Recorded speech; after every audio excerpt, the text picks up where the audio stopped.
BRS ప్రభుత్వ హయాంలోనే క్వింటాల్కు 12 కిలోల చొప్పున దోపిడీ జరిగిందని ఎమ్మెల్యే గండ్ర సత్యనారాయణరావు అన్నారు. చిట్యాల మండల కేంద్రంలోని ఎమ్మెల్యే క్యాంపు కార్యాలయంలో ఎమ్మెల్యే గండ్ర సత్యనారాయణరావు, పెద్దపల్లి ఎమ్మెల్యే ప్రభుత్వ విప్ విజయరామరావు మాట్లాడారు. మొక్కల కొనుగోలు, వరి ధాన్యం కొనుగోలుపై బీఆర్ఎస్ నాయకులు కాంగ్రెస్ ప్రభుత్వం పైన బురద జల్లడం సరైనది కాదని ఆగ్రహం వ్యక్తం చేశారు. ఈ కార్యక్రమంలో మండల పార్టీ అధ్యక్షుడు గూట్ల తిరుపతి, జిల్లా అధికార ప్రతినిధి దొడ్డి కృష్ణయ్య, గ్రామ కమిటీ అధ్యక్షుడు గంగాధర్, రవీందర్, బుర్ర లక్ష్మణ్ గౌడ్, నరేందర్, బుర్ర శ్రీనివాస్, కాంగ్రెస్ నాయకులు, జిల్లా నాయకులు పాల్గొన్నారు. ఈరోజు మక్క కొనుగోలు విషయంలో కానీ, వడ్ల కొనుగోలు విషయంలో కానీ గౌరవ ముఖ్యమంత్రి గారు రేవంత్ అన్న గారి నాయకత్వంలో, మా ఉత్తమన్న నేతృత్వంలో, తుమ్మల గారి నాయకత్వంలో రైతుకు మేలు చేయాలి, మిగులు రాష్ట్రాన్ని 8 లక్షల కోట్ల అప్పు చేసి ఆ అప్పును కూడా 10 సంవత్సరాలు ఇన్స్టాల్మెంట్ పెట్టుకొని 11% మితికి తెచ్చి రేవంత్ రెడ్డి గారి ప్రభుత్వం రాగానే ఇన్స్టాల్మెంట్ నెలకు 10,500 కోట్లు వస్తే కేంద్రంతో కొట్లాడి 7% తీసుకొచ్చి 7,900 ఇన్స్టాల్మెంట్ను ప్రతి నెల రిజర్వ్ బ్యాంక్ కట్ చేసిన ఈరోజు రాష్ట్రంలో ఉన్నటువంటి ప్రజా సంక్షేమ పథకాలు ఇస్తూ ఆర్థికంగా ఆరోగ్యకరంగా లేకున్నా, ఇబ్బందికరంగా ఉన్నా, ఈరోజు వాళ్ళు చెప్పినటువంటి మాటలు ఏదైతే ఉన్నాయో, ఈరోజు కూడా కేటీఆర్, హరీష్ రావు వాళ్ళంతా కూడా కుటుంబం భారతదేశంలో అబద్ధాలు ఎడ పుట్టినాయంటే కేసీఆర్ ఇంట్లో పుట్టినాయి. 10 సంవత్సరాలు ఉండి ఏ ఒక్క హామీని నెరవేర్చకుండా ఈ జిల్లాలో ఉన్నటువంటి మేడిగడ్డ, సుందిల్ల, అన్నారం ప్రాజెక్టు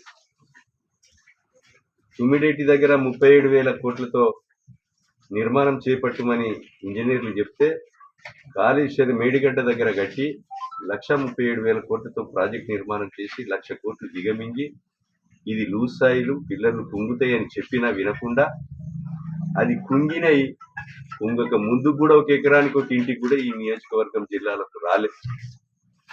సందర్భంలో దోపిడీ చేసినోడే దొంగ అని ఈరోజు సోషల్ మీడియాని మొత్తం సింగపూర్, అదేవిధంగా దుబాయ్ మీడియా, సోషల్ మీడియాని కొని ప్రజలను తప్పుదోవ పట్టించి, రైతాంగాన్ని తప్పుదోవ పట్టించి, మళ్ళీ ఒక కాంగ్రెస్ ప్రభుత్వాన్ని, రేవంత్ అన్న గారి ప్రభుత్వాన్ని మరి అబద్ధాలు ఆడి ప్రజలలో దుష్ప్రచారాన్ని, మరి విషప్రచారము ఎక్కించి మళ్ళీ అధికారంకి రావాలనే తహతహ ఉంది.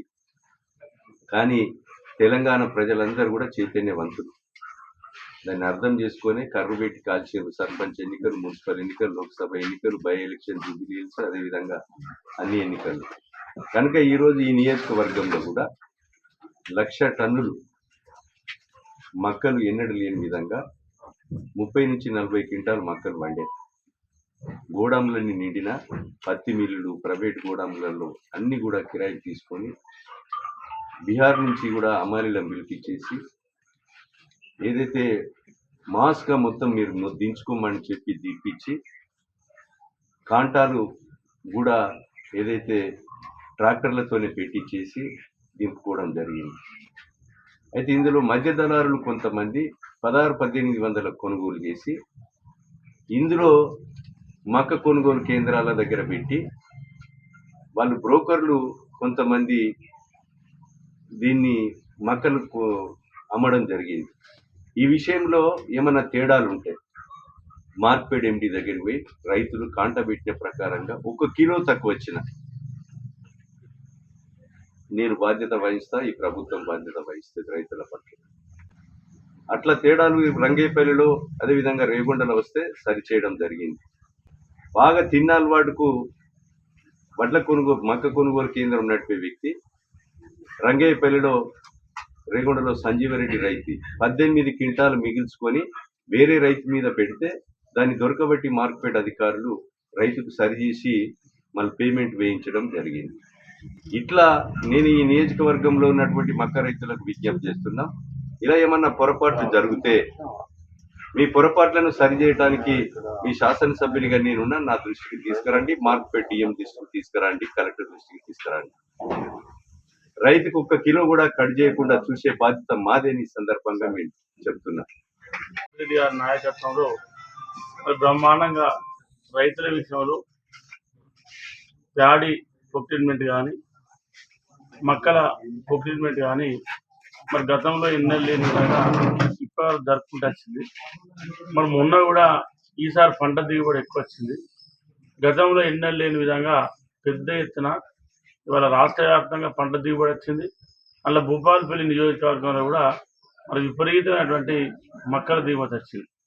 ఒక్క రైతుకు ఎకరానికి 35 నుండి 45 క్వింటాల మక్కలు పండిన కూడా ఈ నియోజకవర్గంలో చాలా మంది రైతులు ఉన్నారు. మరి గతంలో 25-30 క్వింటాల మక్కలు ఎక్కువ ఎకరానికి. ఇవాళ వరి ధాన్యం దిగుబడి కూడా ఎకరానికి 30 నుండి 40, 42, 45 క్వింటాలు వడ్లు వెళ్ళినటువంటి రైతులు కూడా రాష్ట్ర వ్యాప్తంగా ఈ నియోజకవర్గంలో ఉన్నారు. సరే, దాంతో ఏంటంటే గతంలో ఏదైతే పండినటువంటి ధాన్యాన్ని మరి కేంద్ర ప్రభుత్వం సహకరించకుండా, కేంద్ర ప్రభుత్వం పండిన వరి ధాన్యాన్ని తీసుకోకుండా, మక్కలను తీసుకోకుండా వాళ్ళు ఎంఎస్పీ పెంచడం కేంద్రంలో ఉన్నటువంటి నరేంద్ర మోడీ బీజేపీ ప్రభుత్వం, కానీ వాళ్ళు రాష్ట్ర ప్రభుత్వానికి సహకరించకుండా మరి గత ప్రభుత్వం లాగా ఏదైతే అప్పటి కేసీఆర్ బీఆర్ఎస్ ప్రభుత్వం లాగా మీరు వరి పెట్టద్దు, వరి పెడితే ఊరే లేదు, పత్తి పెట్టద్దు, ఇట్లా ఎప్పుడు ఏ రైతు కూడా ఈ రాష్ట్రంలో కాంగ్రెస్ ప్రభుత్వం చెప్పలేదు. ఏ రైతు ఏ పంట పెట్టుకుంటే ఆ పంటను మద్దతు ధర కొని మద్దతు ధర వచ్చే విధంగా మరి ప్రభుత్వం 2.5 సంవత్సరాలతో కృషి చేస్తూ ఉంటుంది. ఇటువంటి సమయంలో ఇవాళ కొంతమంది మాట్లాడుతూ ఉంటే, వాళ్ళు అనాలోచితంగా మాట్లాడుతూ ఉంటే మరి మేము ఏం మాట్లాడానో ఏం చెప్పానో మాకు అర్థమైంది. ఎందుకంటే వాళ్ళు ఇంత పెద్ద ఎత్తున ఈ నియోజకవర్గంలో దాదాపు 1,00,000 మెట్రిక్ టన్నుల మొక్కలు అంటే ఈ నియోజకవర్గం ముట్టిన కాంచి కూడా ఈ ప్రాంతంలో మనకంటే ఈ ప్రాంతంలో ఉన్నటువంటి ఎవరికి తెలియనంత పంట ఈసారి మొక్కలు వచ్చాయి. దానికి ఎమ్మెల్యే గారు దగ్గరుండి ఇవాళ మొక్కలను మార్కెట్ ద్వారా దాదాపు 12-13 సెంటర్లు 12-13 సెంటర్లు పెట్టి 18 సెంటర్లు రాష్ట్రంలో ఏ నియోజకవర్గంలో కూడా 18 సెంటర్లు పెట్టి మక్కలను మార్కెట్ ద్వారా మక్కలు కొనుగోలు చేసినటువంటి నియోజకవర్గం ఏది ఒక భూపాలపల్లి నియోజకవర్గం.